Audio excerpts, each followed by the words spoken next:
Okay, my ice maker wasn't making ice.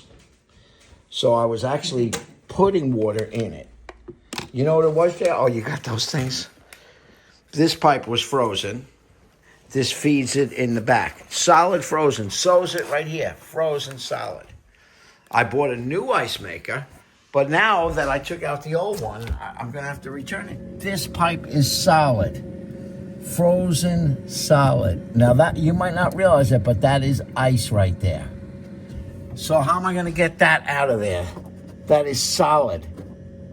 So I'm going to hit it with a hairdryer and see if I could get that to come out. But that's why my ice maker wasn't working. So if you stop making ice, I noticed it used 4 cups of this to fill it. That's what I was doing to keep the ice going. And look, like I said, I bought a brand new one.